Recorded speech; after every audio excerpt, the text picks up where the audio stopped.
Você já ouviu dizer que a vida é feita de escolhas? Parece que nós vivemos diante de tantos cruzamentos e de vez em quando a gente para diante de um deles e sente o peso paralisante da dúvida.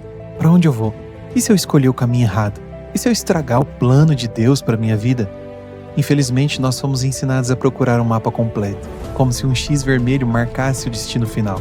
Mas no meio de tanto barulho, de tantas vozes, a voz do mundo gritando o que você deve fazer, nosso coração fica acelerado. A ansiedade bate à porta.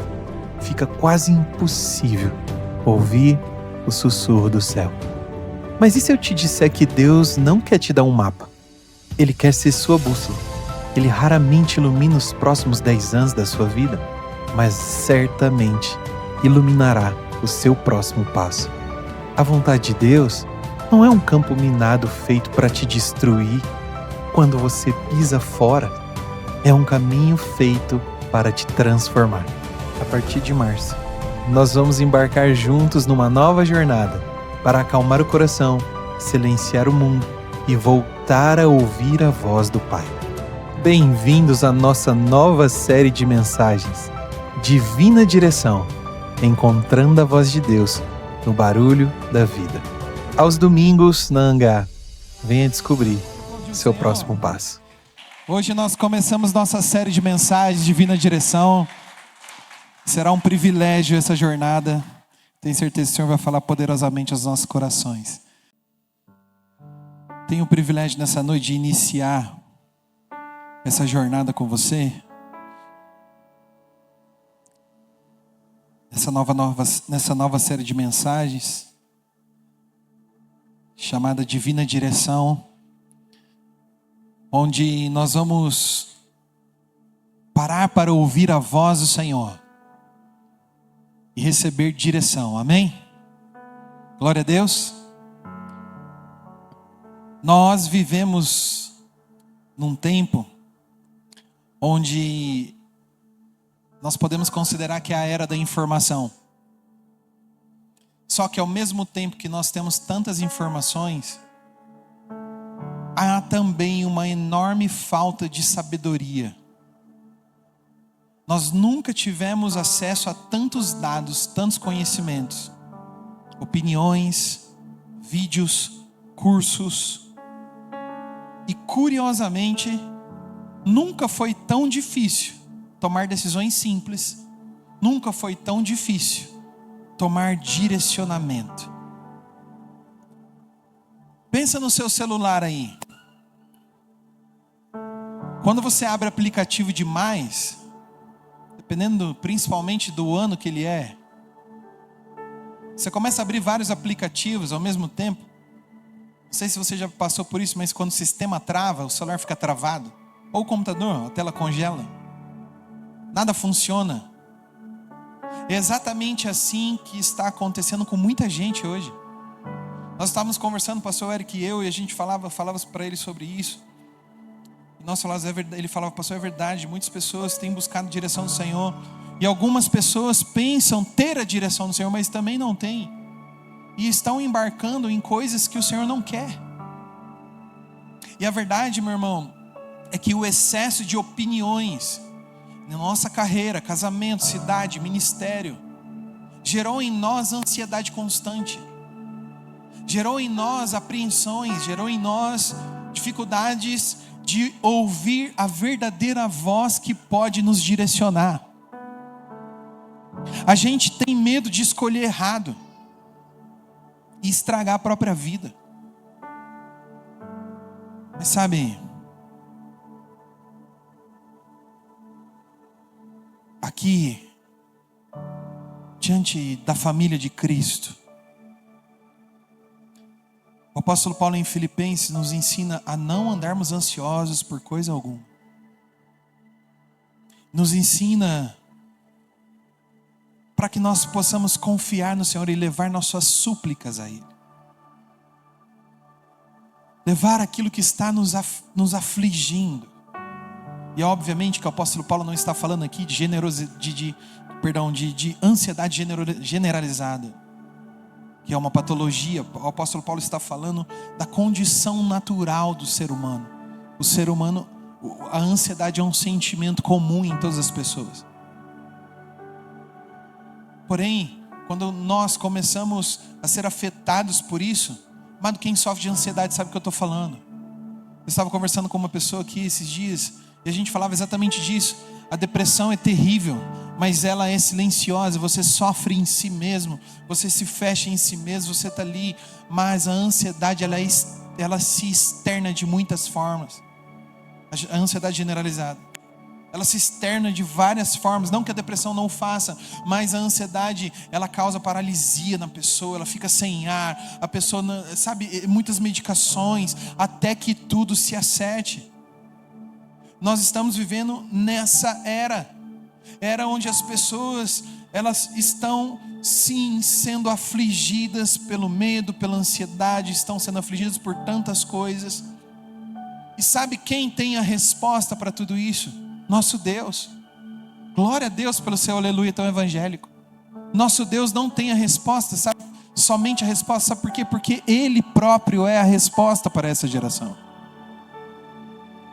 Você está aí? Eu preciso que você me ajude a pregar nessa noite, amém? Liga o disjuntor aí, por favor, amém? Amém? Você está aí? Liga o seu disjuntor nessa noite. Tem alguém que é cheio do Espírito Santo aqui nessa noite para eu saber? Me ajuda a pregar, irmão, não deixe sozinho não, você não está no velório, ajuda nós. Glorifique o Senhor. Sabe, o problema maior é sermos paralisados pelas situações, pelas circunstâncias. O problema maior é quando aquela paralisia da análise, aquela paralisia de qual que eu escolho, para onde eu vou, o que eu faço, o que eu devo fazer. Me permita te provocar com algo um pouquinho mais profundo.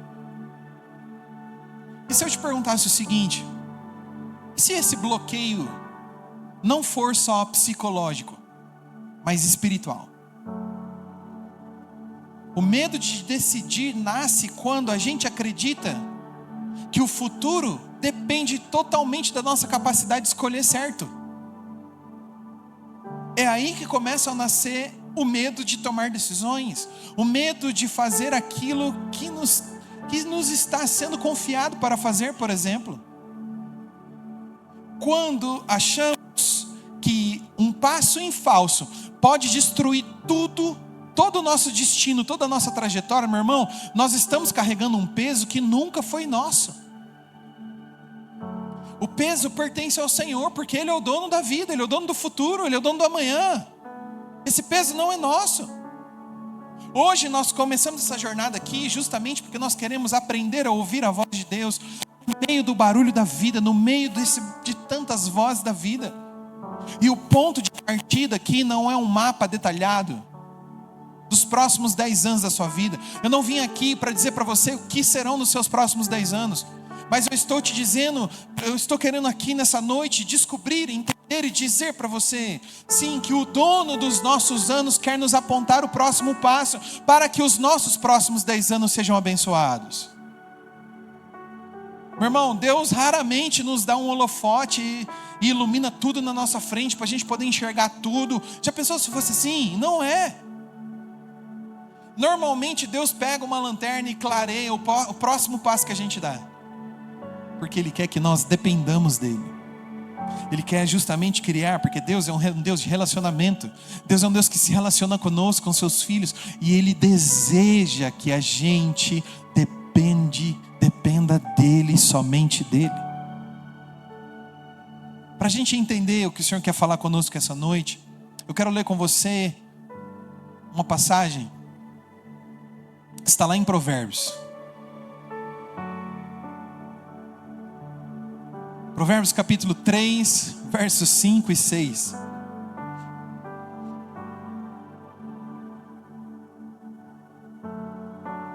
Vamos ler juntos? Você consegue ler daí? Vamos ler juntos? O que diz? Confie no Senhor.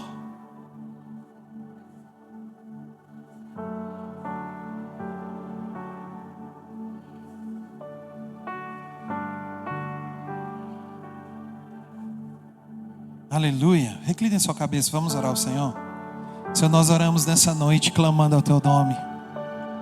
Nós queremos ouvir tua voz, Senhor. Nós estamos aqui para isso.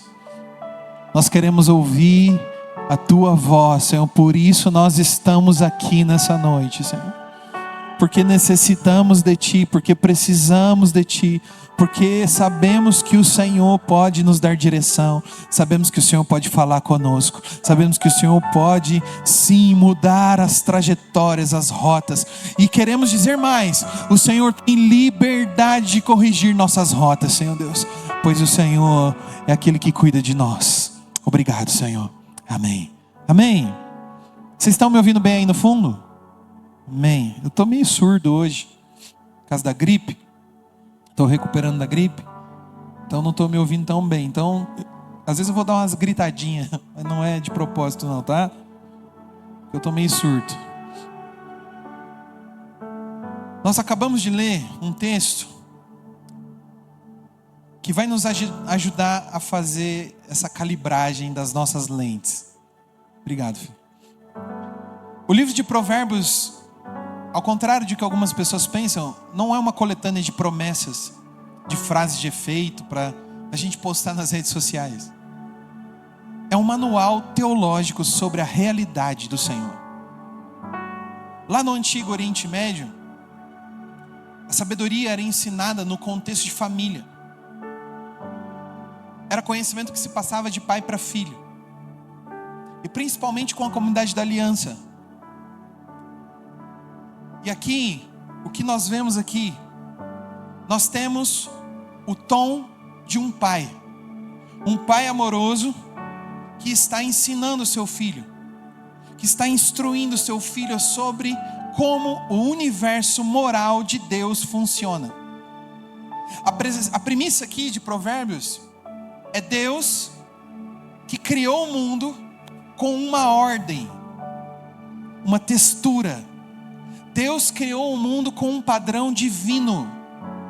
E apesar da queda, a sabedoria é aprender a viver a favor desta textura, desse padrão celestial. É a loucura total, é você tentar viver fora disso. Essa é a maior loucura que você pode fazer. É tentar viver contra o padrão do Senhor. E aí, é inevitável que haja assim arranhões e farpas na sua realidade, porque lutar contra a vontade de Deus é como um peixe que está fora d'água e ele começa a se debater, buscando vida, mas não consegue. Nós acabamos de ler o verso 5 e 6, e o verso 5 e 6 são o coração pulsante deste capítulo. Talvez de todo o livro, sim, de Provérbios. Por quê? Porque eles formam um antídoto de Deus para a nossa ansiedade, para os nossos medos. Principalmente nessa era moderna. Por quê? Porque aqui não é um método pragmático sendo oferecido para nós. Não é um método como um código a ser oferecido e você, sabe, 5 passos para o sucesso? Sabe, 10 passos para viver isso. Não é isso. Não. A proposta aqui é uma mudança radical na estrutura do nosso coração. Por quê? Porque a sabedoria não começa quando você descobre o que fazer. A sabedoria começa quando você descobre em quem se apoiar. Você está aí? Vou repetir para você. A sabedoria não começa quando você descobre o que fazer. Ela começa quando você descobre em quem se apoiar. Nós vemos, portanto, aqui em Provérbios, o convite do Senhor a abandonar as nossas ilusões. As ilusões de controle que nós temos. E ao invés de abraçar as ilusões de controle, o convite é: abrace a realidade de Deus. Mas pastor, por onde eu começo isso? Por onde essa mudança de rota começa, pastor? O que eu faço? Ela começa com a demolição do nosso falso alicerce. Sabe por quê? O primeiro ponto aqui é justamente isso. para encontrar a direção de Deus, eu preciso admitir a falência do meu próprio intelecto. O primeiro ponto é a ilusão da autossuficiência, o falso alicerce. O verso 5, na parte B, diz assim: e não se apoie, não pode voltar, tá lá já na coisa, isso. E não se apoie em seu próprio entendimento. O texto nos dá uma ordem negativa aqui, e confrontadora. Não se apoie no seu próprio entendimento. Quando nós vamos aqui no original, a palavra para apoiar aqui, literalmente significa encostar-se em algo, para dar sustentação física. Sabe como quando um idoso precisa usar uma bengala? Ou quando alguém que quebrou a perna precisa usar uma bengala? É sobre isso. É sobre esse tipo de apoio, aquilo que ajuda na caminhada. Já a palavra entendimento, ela se refere aqui à nossa capacidade de discernir e organizar a realidade com base na nossa própria inteligência e experiência. Ou seja, não se apoie na capacidade que você tem como uma bengala. Não se apoie na sua própria inteligência e experiência. Sabe por quê? Porque o maior problema é que o nosso apoio, a nossa bengala, ela pode se quebrar, porque ela já veio quebrada de fábrica. Desde o Éden. Amado, o pecado original do homem não foi apenas comer o fruto. As pessoas acham que o pecado de Adão foi comer a maçã, é isso? O pecado de Adão foi comer a maçã? Não, porque não era maçã. Ninguém sabe que fruto era, mas o pecado não foi comer o fruto. Não foi isso. O pecado dele foi a tentativa de se tornar o próprio árbitro do bem e do mal. Nós adoramos a ilusão, infelizmente, nós adoramos a ilusão de que nós somos deuses das nossas próprias escolhas. Que nós somos pessoas que têm capacidade total para escolher as coisas. Que nós somos, olha, eu sou isso, por quê? Porque eu tenho livre-arbítrio, amado. Seu livre-arbítrio é corrompido como o meu é. Nós somos corrompidos pelo pecado. O pecado sempre vai nos puxar para aquilo que Deus não quer. A lei de Deus, ela esmaga o nosso orgulho. Por isso que quando o Senhor entrega as leis, as tábuas da lei para Moisés, o Senhor entrega ali 5 leis que tem a ver com o relacionamento com Deus e 5 leis que tem a ver com o relacionamento com os homens. E ali nas leis do Senhor, o Senhor vem esmagando tudo aquilo que o pecado tinha deixado para nós palatável, como adorar a outros deuses, por exemplo. Naquela época existiam muitas falsas divindades. Porém, o maior Deus que a humanidade cultivava e ainda cultiva até hoje é o próprio eu, é a si mesmo. E a lei de Deus esmaga o nosso orgulho aqui. Sabe? Talvez você esteja se perguntando, ou talvez você já se perguntou, por que eu sofro essa pane de sistema? Por que eu paraliso em alguns momentos? Por que justamente nos momentos que parece que as coisas vão virar de uma forma, eu paraliso? O que acontece comigo? Sabe por quê? Porque talvez você esteja se apoiando na sua própria inteligência. Talvez você esteja se apoiando na sua experiência. Talvez você seja uma pessoa que idolatre a sua inteligência e experiência. Tudo que você viveu lá atrás. Talvez você tente ver todas as variáveis. Talvez você tente fazer os cálculos todos, eles têm que ser precisos, senão você não põe o pé. Meu irmão, você quer ter presciência. E presciência pertence ao Senhor, não pertence a mim, não pertence a nós. Presciência, o poder de saber o futuro, o amanhã pertence a Deus, não a mim. Quando você se apoia no seu próprio entendimento, a sua estrutura emocional desaba, ela desaba. Sabe por quê? Porque você não foi projetado para carregar o peso da onisciência. Isso é um atributo não comunicável do Senhor. O Senhor não comunicou a onisciência para nós, porque nós não teríamos condições de suportar o peso da onisciência. É por isso que Ele próprio não comunicou, pois sabia que a humanidade não conseguiria lidar com isso. Meu irmão, fala a verdade. Já pensou se você tivesse de fato presciência mesmo? Se você soubesse das coisas do amanhã? E aí com a sua presciência você descobrisse que você ia morrer com um tiro na cabeça. Você não ia viver bem, irmão.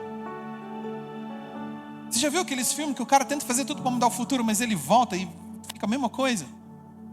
Tem um filme chamado Efeito Borboleta. O cara tenta mudar o futuro de tudo quanto é jeito, ele não consegue. Todas as vezes que ele tenta mudar, ele arrebenta com tudo de novo, faz tudo errado de novo, dá tudo errado de novo. Os amigos morrem, não sei quem mais morre. Sabe quando que dá certo? É quando ele desiste de mexer no futuro. Enquanto você estiver preocupado em controlar o seu futuro, em controlar o amanhã, vai dar errado. Não vai dar certo. Mas quando você confiar ao Senhor, quando você entregar a Ele, aí o Senhor, com a sua graça, a graça de Deus, ela te liberta do fardo esmagador. Você não precisa levar um fardo pesado que não é seu. Você não precisa. Troque o seu fardo pelo de Cristo nessa noite, porque o fardo dele é leve, o nosso é pesado. Meu irmão, você não precisa ser o gerente geral do universo, não. Você é criatura. Você não é o criador. Nós não somos os criadores, nós somos criaturas. E isso não é uma bronca, na verdade isso é um alívio para nós. Um alívio profundo em confessar e dizer: Senhor, eu sei que tudo está em tuas mãos. Eu não vejo amanhã, e está tudo bem, porque o meu Pai sabe do amanhã. Meu irmão, identifique uma coisa. Eu queria te convidar a refletir: qual é a sua bengala quebrada? Qual área da sua vida aí? Financeira, conjugal, profissional, espiritual? Em qual área da sua vida você está tomando decisões ignorando completamente a palavra do Senhor e confiando no que faz sentido?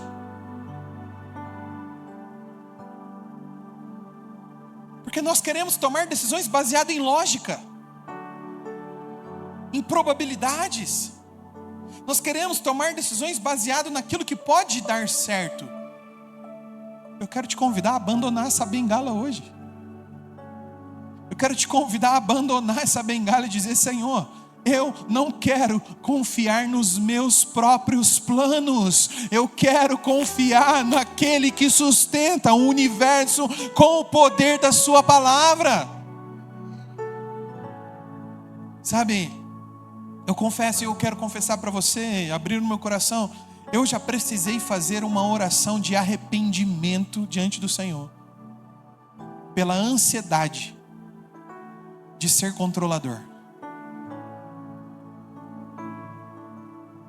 Eu não estou querendo aqui me apoiar na minha condição, eu nasci assim, e não estou me apoiando nela. Mas todo autista precisa ver as coisas como padrão. Tudo que é muito irônico não faz muito sentido para nós. Nós enxergamos alguns padrões, coisas que são fora dos padrões, nós ficamos, é difícil. E para mim, eu olhava para as coisas e eu escrevia um monte de coisa e colocava e planejava e planilhava e tudo vai sair conforme eu planilhei, tudo conforme eu planejei, todas as coisinhas no seu devido lugar, até que eu comecei a descobrir que eu não controlo absolutamente nada. E o que é pior, eu comecei a descobrir isso de uma maneira que doía em mim, uma maneira que doía no meu espírito, doía no meu coração, porque eu colocava e dizia: não vai acontecer desse jeito. Por quê? Porque, sabe, e eu ainda usava a Bíblia ainda, porque eu falava: não, a lei da semeadura é infalível, eu estou semeando, eu vou colher. Meu irmão, eu não tenho controle de nada. Foi quando eu comecei a trocar a tentativa exaustiva de prever o futuro, a tentativa exaustiva de prever o que pode acontecer ou não, e eu comecei a reconhecer as minhas limitações e dizer ao Senhor: Senhor, meu intelecto é falho, Senhor, eu sou falho, eu dependo de Ti, Senhor, sem Ti eu nada posso fazer, eu nada posso construir, Senhor, eu reconheço, Senhor, que tudo vem de Ti, eu não posso absolutamente nada. É só assim, é só, amado, se arrependendo de tentar fazer do nosso jeito, é só se arrepender de tentar fazer conforme você vê algum influencer dizendo na internet, é só você parar de tentar fazer conforme não sei quem falou, a frase bonita que soltou. Meu irmão, nós não precisamos de frases bonitas de pessoas na internet, nós precisamos da palavra do autor da vida, que cuida de nós quando nós estamos dormindo. Se o nosso próprio entendimento é um alicerce podre, que gera ansiedade, eu te pergunto uma coisa: qual é a alternativa então? Onde nós devemos colocar o peso da nossa existência? O próprio texto nos dá essa resposta, e o texto tira de nós essa bengala quebrada, da nossa mente e do nosso coração. Com muita beleza, ela nos lança no colo firme da soberania do Senhor. O segundo ponto é a rendição da confiança, que é a postura do nosso coração. Olha o que o texto diz, ele diz assim, confie no Senhor de todo o seu coração. Aqui nós entramos no coração do mandamento. A palavra aqui, que o autor utiliza, palavra traduzida como confiar, aqui não é uma palavra sobre sentimento positivo, não é sobre otimismo, sobre pensar positivo, não, é muito mais profundo que isso. A raiz aqui dessa palavra, ela traz a ideia de jogar-se com o rosto no chão, ficar deitado, indefeso, vulnerável. Mas não é diante de qualquer pessoa. É jogar-se no chão, ficar deitado, indefeso e vulnerável diante de alguém superior. É a imagem de um soldado derrotado que sente, que se rende totalmente, levanta a bandeira branca, baixa as armas e diz: eu me rendo. Não há nada que eu possa fazer mais. Isso é confiar no Senhor. Confiar no Senhor é dizer: Senhor, eu me rendo. Confiar no Senhor não é dar um voto de confiança para o Senhor, não. Confiar no Senhor é baixar as armas. As armas do controle de se render vulneravelmente, sabe? E se render vulneravelmente, melhor dizendo. Deixa as armas do controle, meu irmão. Você precisa baixar as armas do controle. Talvez eu esteja falando com você aqui, você tem MBA, doutorado. Talvez você tenha várias certificações. Talvez você participou de não sei quantos cursos, viajou para não sei quantos lugares. E agora alguém está pedindo para você: baixe as armas. Não, pastor, não faz sentido. Eu busquei tanto e agora eu tenho que abrir mão. Não, você não tem que depender disso. E sim usar isso para a glória de Deus. Todo o propósito que o Senhor tem conosco, meu irmão, o Senhor usa para a sua glória. Se você é advogado, o Senhor vai usar o seu diploma para a glória dele. Se você é psicólogo, o Senhor vai usar o seu diploma para a glória dele. Se você é técnico, o Senhor vai usar as suas habilidades para a glória dele. Tudo tem propósito. O ponto aqui não é abra mão do que você sabe, não. Renda aquilo que você sabe diante do Senhor, dizendo: Senhor, tudo que eu sei é para a tua glória, e tudo que eu tenho é para o teu louvor, Senhor. É tudo dele. Tudo é para ele. Como eu disse, confiar no Senhor não é dar a Ele um voto de confiança. Não é se render, é levantar a mão para o céu e dizer: Senhor, eu me rendo. E o texto aqui exige que isso seja feito de todo o coração. Sabe por quê? Na mentalidade hebraica, o coração não é apenas a sede da emoção. O coração, ele é o centro de comando da vontade humana, do intelecto, das decisões. Enquanto nós estamos falando aqui que nosso centro de intelecto e decisões está aqui, na mente hebraica, o centro do comando de vontade, intelecto e decisões começa daqui, e não daqui. Eles estão dizendo: o mesmo lugar que controla as minhas emoções também controla as minhas vontades.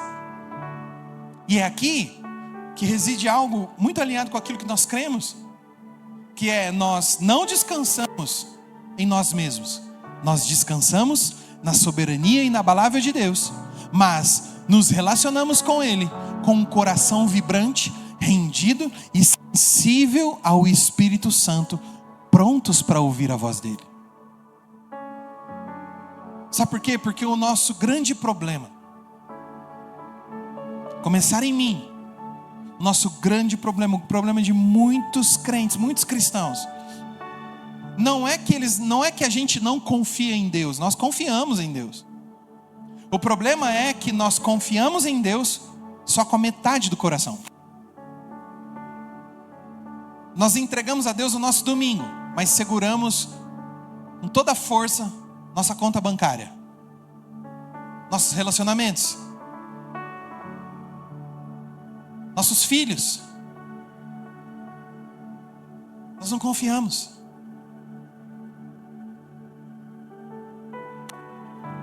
Eu sempre gosto de fazer o comparativo do primeiro filho e do segundo filho, por experiência própria, de que o primeiro filho, tadinho, parece que ele vive num quartel. E ele chega, ele não pode subir em lugar nenhum. Segundo filho não. Segundo filho sobe no pé de amora, prende o braço na coisa da igreja, fica roxo. Né, Juntos? Segundo filho não, ele é mais solto, mais de boa. Porque a gente já aprendeu a lidar. A gente sabe que vai ficar tudo bem. Mesmo que seja um machucado, vai passar. Mas sabe, às vezes a gente quer pegar as coisas que temos e tratar como um primeiro filho. Nós pegamos os nossos relacionamentos e até os nossos próprios filhos mesmo. Nós queremos proteger de tantas coisas. Tantas coisas. Nós queremos proteger das quedas. Nós queremos proteger da tomada. Nós queremos proteger de um monte de coisa. Mas nós esquecemos de proteger os nossos filhos, às vezes de YouTube. Nós esquecemos de proteger os nossos filhos de palavras que saem da nossa boca. E nós esquecemos de apresentar para os nossos filhos o autor da vida. Isso é só um adendo, tá? É a verdade. Nós esquecemos. Nós queremos proteger tanto, nós queremos guardar tanto as coisas, que nós às vezes não permitimos que o Senhor faça o trabalho que Ele tem que fazer. Não que você tenha poder de controlar o Senhor, mas você, sabe, está apenas dizendo: Senhor, agora não, agora é minha vez. Não põe a mão não, que é meu. Eu confio no Senhor, eu sei quem o Senhor é. Eu sei que o Senhor enviou maná lá, eu sei, uma bênção, glória a Deus. O Senhor é uma bênção, eu te amo. Mas isso aqui, não põe a mão não. Isso aqui é meu. Isso aqui é meu, Senhor, porque eu lutei tanto por isso. O pastor estava pregando outro dia aqui sobre Noé. Nós estávamos conversando sobre isso, e Noé recebeu uma missão do Senhor. E a missão que ele recebeu era fazer uma arca. Deus dá as medidas, Deus dá madeiras, Deus dá as coisas para que ele possa fazer aquela arca. Algo que nunca alguém tinha projetado antes. Porque não havia, amados, não havia nada marítimo. Não tinha como navegar, não tinha chuva, a água brotava do chão. O vapor da terra sustentava todas as plantas e por aí vai. E aí Deus manda um comando meio doido. Noé, faz uma arca porque eu vou enviar dilúvio na terra. E ele obedece o Senhor e simplesmente começa a fazer. Ele demora mais 100 anos para fazer, e as pessoas chamando ele de louco. E mesmo sendo chamado de louco, ele ainda pregava para as pessoas, convidando as pessoas a se arrepender, a entrar na arca, porque o Senhor enviaria juízo. E assim ele foi fazendo durante 120 anos. Sabe, os historiadores dizem que a linguagem poética nos leva a entender que, na verdade, ele ficou 1 ano dentro da arca, esperando o dilúvio, esperando as águas descerem. 120 anos construindo uma arca para ficar 1 ano nela. Quando as águas desceram, o texto diz que ele fez um sacrifício ao Senhor. Você lembra disso? Tinha madeira seca naquela época, irmão? Depois de uma chuva, você está aí? Tinha madeira seca? Qual madeira seca que tinha, irmão? Só a arca. Arrebenta a arca no machado e faz o sacrifício. Depois de tanto tempo construindo uma arca, Deus pede um sacrifício e o cara vai lá e destrói o trabalho de 120 anos. Será que Deus não está pedindo tua arca, irmão? Será que Deus não está pedindo uma coisa que você se dedicou tantos anos, e dizendo, não, isso aqui é meu, ninguém põe a mão? Deus está falando, dá para mim. Oferece como sacrifício seu coração. Seja você o sacrifício vivo e abra mão. Talvez o Senhor não vai destruir. Pelo contrário, talvez o Senhor vai edificar segundo os padrões do céu. Talvez o que o Senhor queira fazer seja conduzir as coisas como até hoje nós não conduzimos, da maneira que Ele queria, da maneira que Ele gostaria que fosse. Mas o grande problema nosso é que nós entregamos para o Senhor apenas a metade e não tudo. Sabe por quê? Porque nós confiamos em nós. Nós confiamos, nós dizemos que confiamos no Senhor, mas a gente tem um plano B, sempre tem um plano B. Se der certo, glória a Deus, eu tenho certeza, Senhor, que o Senhor não vai falhar, mas se alguma coisa der errado, eu tenho isso aqui já. Se o Senhor quiser dar uma olhadinha, quer ler? Quer dar uma lidinha? A gente tenta terceirizar, meu irmão. A gente tenta terceirizar as áreas da vida para que a gente possa continuar controlando tudo. Só que terceirizar áreas da vida para o nosso controle não é prudente. É rebelião orgulhosa. É por isso que eu quero que você veja aqui comigo meu irmão, em quem nós estamos confiando. Nós precisamos confiar no Senhor. Nós precisamos confiar no Deus da aliança. Ele é a luz, e nele não há nenhuma treva, nele há apenas direcionamento para nós. Ele é perfeitamente bom, amado. Você e eu precisamos nos jogar vulneravelmente nos braços do Senhor, e não há risco nisso. É a única segurança que você tem. A única segurança que você tem está no Rei do Universo. Você não tem outro lugar para ir, meu irmão. O melhor de tudo é que Ele jamais nos decepciona. O melhor de tudo é que Ele não nos deixa quebrados. Nós podemos até cair, meu irmão. Nós podemos até sofrer quedas, decepções. Mas o Senhor está com as suas mãos estendidas para nós. E nós não permaneceremos no chão. Qual é a área da sua vida que você precisa tirar o pé? Qual é? Eu quero te convidar a queimar o plano B hoje. Pegar o plano B e jogar no fogo. E dizer, Senhor, eu não quero mais ter um plano B. Eu quero me render totalmente e entregar tudo nas tuas mãos. Sabe, uma das coisas que eu costumo trabalhar muito nos discipulados, no Vida na Vida com as pessoas, é sobre agir contra o medo, não ser dominado pelo medo. Porque uma das premissas é que o verdadeiro amor lança fora todo o medo. E se estamos debaixo do verdadeiro amor, o medo não pode mais controlar os nossos corações. O medo não pode mais agir sobre nós e nos paralisar, nos dizer o que temos que fazer. A confiança verdadeira, ela se manifesta na obediência radical. É quando você, diante da circunstância, e elas gritando tudo ao contrário, dizendo tudo ao contrário, mas o seu espírito está gritando: se Deus me mandou perdoar, eu vou perdoar. Pastor, mas e se fizer tudo de novo, e se decepcionar tudo de novo? Se Deus me mandou perdoar, eu vou perdoar. Se Deus mandou contribuir, eu vou contribuir. Se Deus me mandou confiar, eu vou obedecer e vou confiar no Senhor. Vai com medo mesmo, irmão. Pastor, mas eu não consigo, eu ainda tenho um pouquinho de medo. Então vai, irmão, vai, só vai. Só vai. Confia no Senhor. Confia naquilo que Ele está fazendo, mas antes de confiar naquilo que Ele está fazendo e no que Ele vai fazer, eu e você precisamos trazer algo na mente. Existe algo que Ele já fez.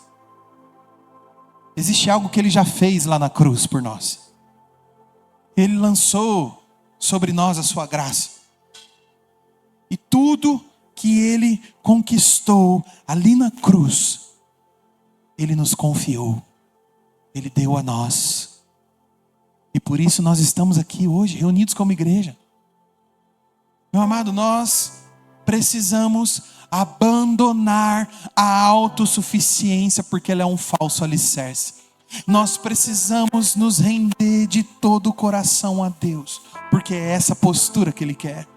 Mas, como isso se traduz no meu dia, pastor? O senhor falou bonito aí, eu gostei. Eu gostei, eu acho que vocês gostaram tanto, vocês estão tão calados que vocês estão gostando demais, eu acho. Ah, é a mesa de ceia. Eu achei que era um caixão que estava aqui na frente. Não é velório não, né? Você está aí? Será que é a luz apagada que está te afetando desse jeito? Tá bom. Então é a pregação que está ruim mesmo. Glória a Deus. Está apanhando, irmã? Não está nada. Eu sei que eu falei muitas coisas aqui e talvez a sua dúvida seja essa. O que eu faço agora, pastor? Como que eu vivo isso então? Deixa eu te falar uma coisa. Olha o que o verso 6 diz para nós. Terceiro ponto, Sidney. A promessa da direção. Vamos ler junto? Reconheça.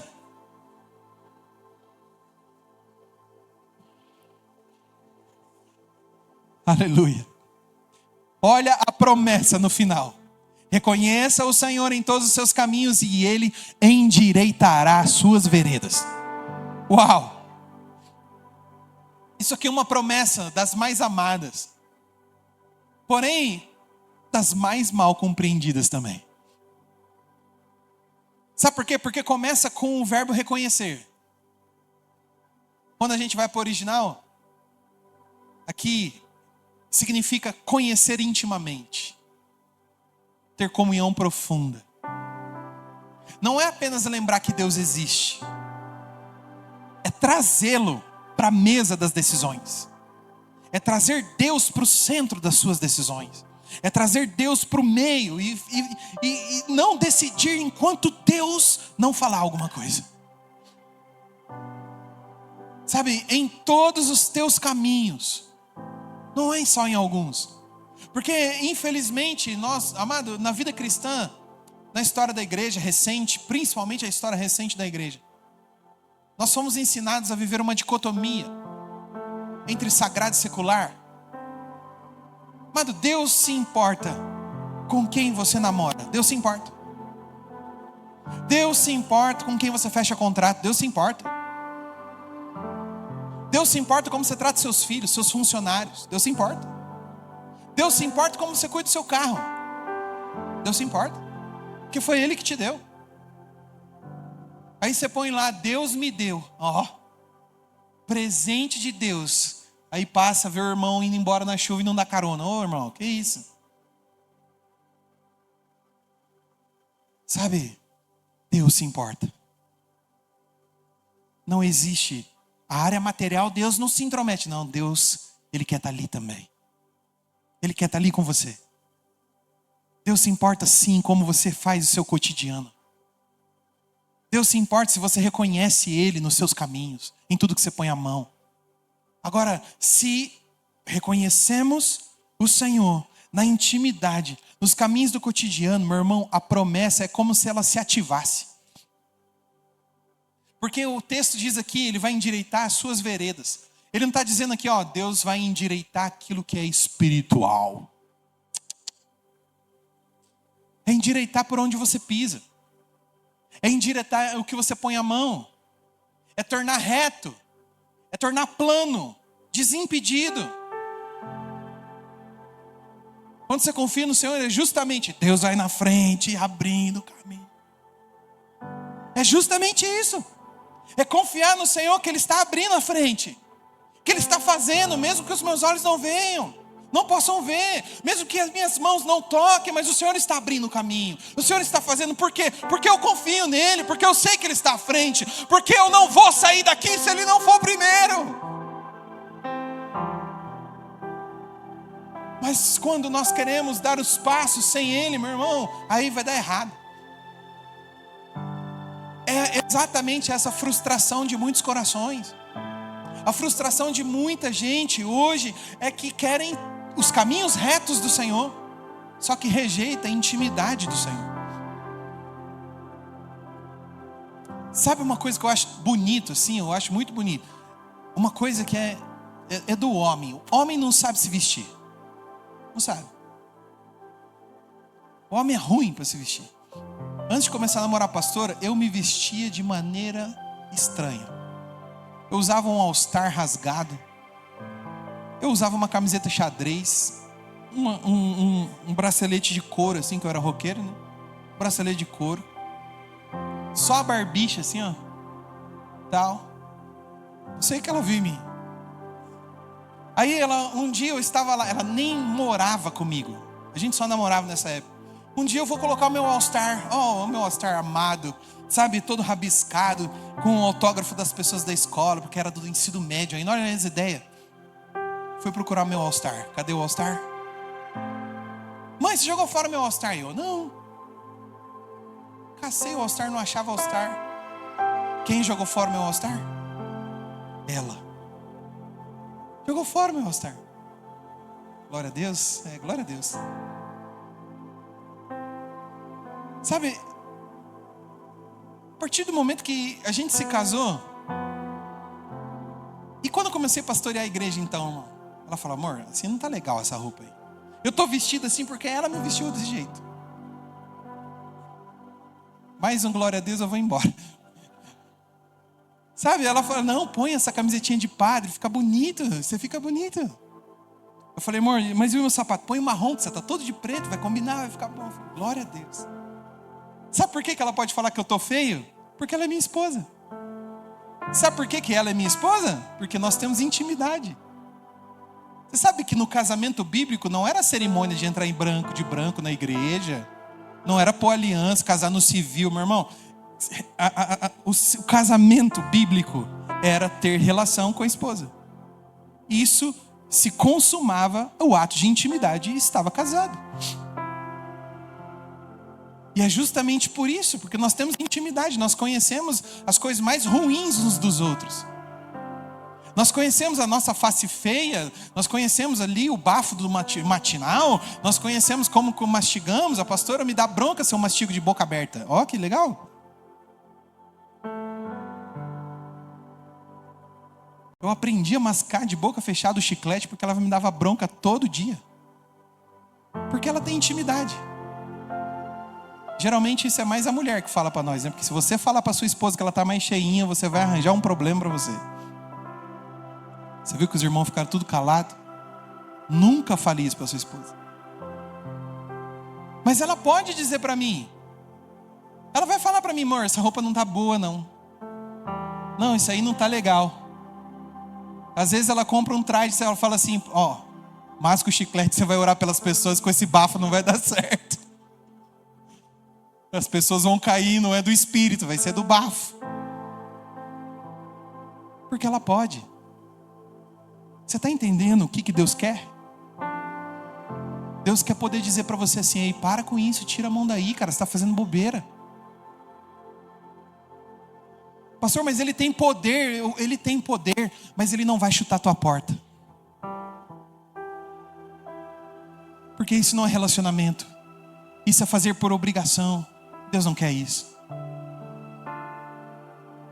A sua vida já pertence a Ele, mas o teu coração precisa se render a Ele também. E se render não é levantar a mão para o céu e cantar: estou firmado na rocha, nada me abalará. Se render é dizer: Senhor, eu quero que o Senhor seja aquele que me guia e que me guarda. O Senhor quer ser muito além do seu Google Maps. O Senhor quer ser a sua âncora, a sua bússola, onde você toma direção. Aqui a promessa: endireitará a vereda. Isso não significa que o caminho será sem sofrimento. O fato do Senhor estar com você não significa que haverá ausências de sofrimento. Até porque em Cristo Jesus, o sofrimento para nós é pedagógico, Ele nos ensina. Mas significa que o caminho será certo. O caminho que te conforma à imagem de Cristo, isso é certo. Talvez você ache que você já errou feio demais e você já estragou tudo. Acabou, não tem jeito mais para você. Mas isso é uma mentira do inferno. Isso é uma mentira porque a graça nos ensina que o nosso Deus, Ele é redentor das rotas perdidas.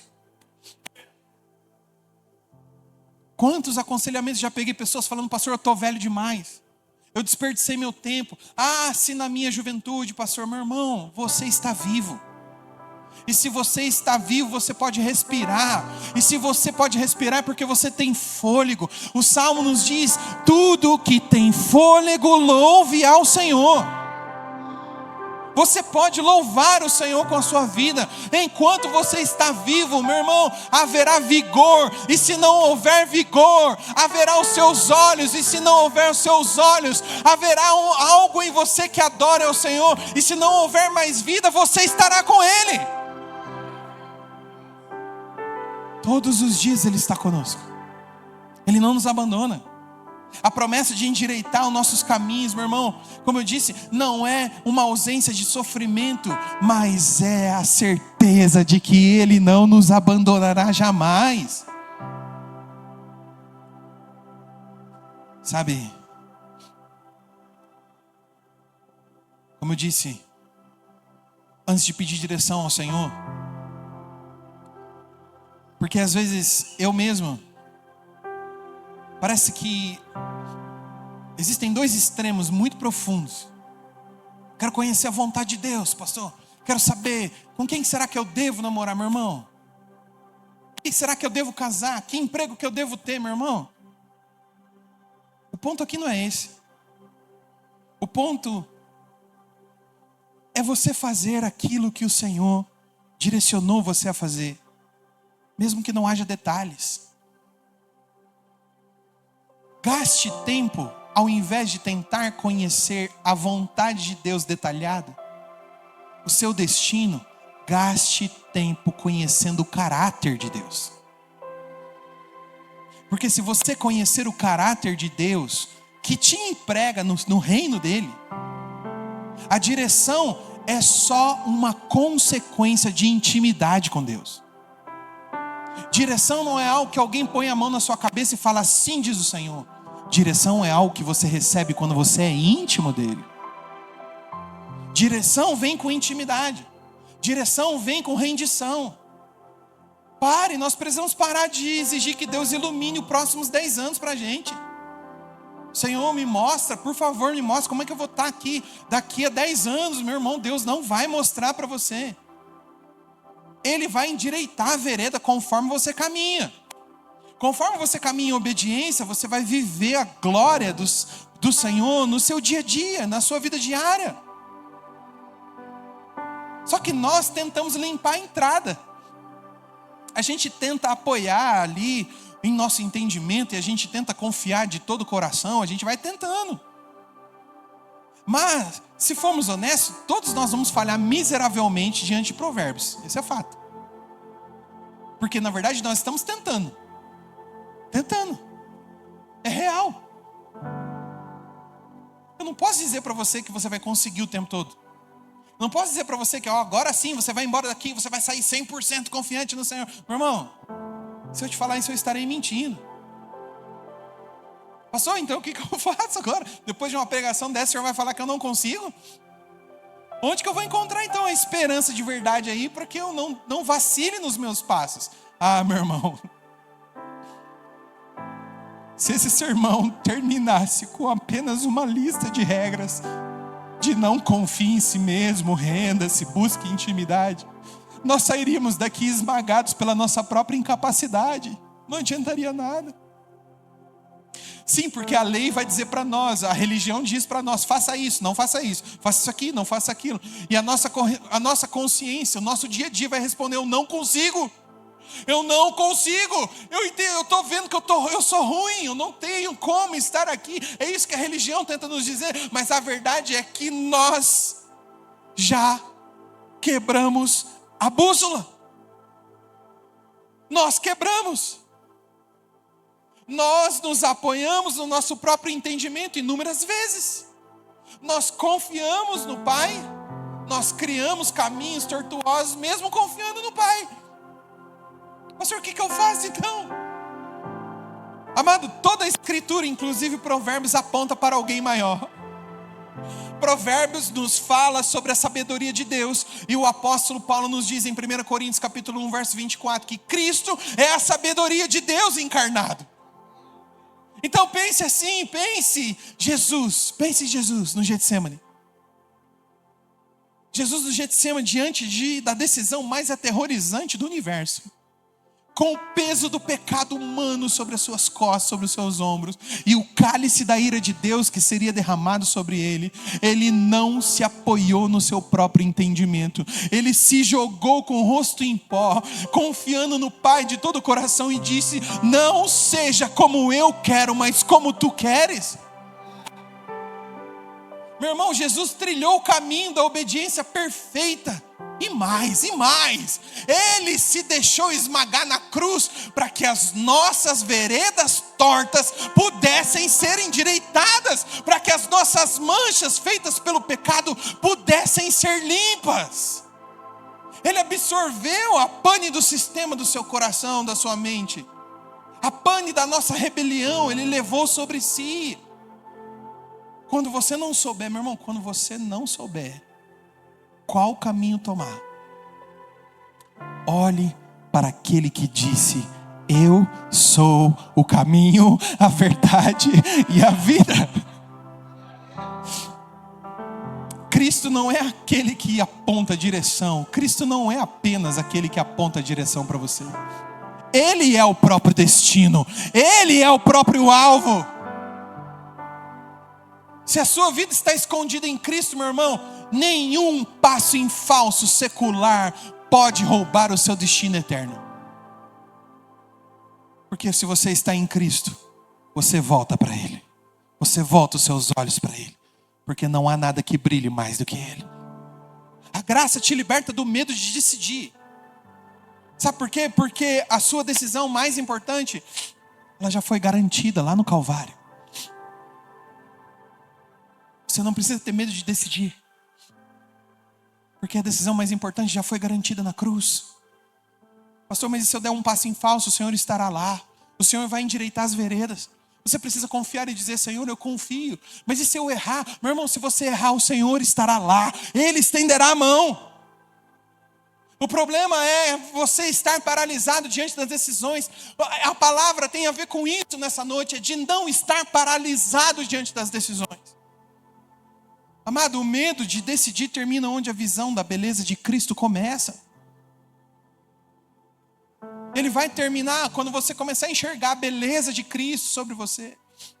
E enxergar a beleza de Cristo, às vezes parece tão abstrato falar isso, mas enxergar a beleza de Cristo é enxergar a sua obra redentora na cruz, é enxergar o seu senhorio sobre nós, é enxergar a sua divindade, o seu amor por nós, aquilo que Ele fez e aquilo que Ele continua fazendo, porque Ele começou a boa obra e vai terminar em nós. Enxergar a beleza de Cristo não é ficar, oh Jesus, como você é branquinho, bonitinho. Jesus, que cabelo bonito que o Senhor tem. Que rosto rosado que eu vi na pintura, lá no museu, Jesus. Meu irmão, em nome de Jesus, isso não é contemplar a beleza do Senhor. Contemplar a beleza do Senhor é dizer, Senhor, tudo que há em mim, tudo que eu tenho, tudo que eu sou, tudo que eu vier a ser, vem de Ti, está em Ti, porque Tu és o meu motivo de tudo, porque Tu és a razão do meu viver. O Senhor me deu uma frase, eu queria que você memorizasse ela, enquanto eu estava preparando esse sermão. Diz assim, ó: o medo de dar um passo em falso termina quando você descobre que a graça de Cristo já garantiu o seu destino final. Você não é o dono do seu destino. Que fardo maravilhoso para se largar, irmão, você não ser dono do seu destino. Larga esse fardo. Nessa semana, quando começar a bater a porta, as coisas que querem tirar a tua paz, tudo aquilo que vem querer mexer com você, e vão bater na porta, muito provavelmente. Quando a multidão de opções tentar paralisar você, não olhe para dentro buscando respostas, não. Não olhe para o seu próprio entendimento limitado, não, faz o contrário. Ao invés de olhar para dentro, olhe para o alto. Olhe para aquele que te redimiu. Admita a sua fraqueza. Renda-se e diga, Senhor, eu sou como uma criança indefesa. Eu preciso de Ti, Senhor.